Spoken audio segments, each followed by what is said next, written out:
আজকে রান্না মাগুর মাছের ঝাল, দেশি মাগুর মাছ। এটা হবে কিছুই না, একদম সিম্পল ওয়েতে জিরা আদা বাটা দিয়ে।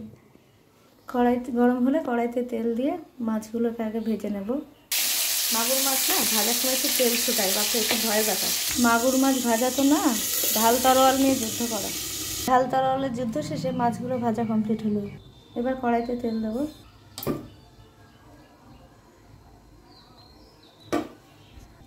তেলে একটু জিরে ফোড়ন দিলাম, শিলে বেটে রাখা মশলাটা ছেড়ে দিলাম।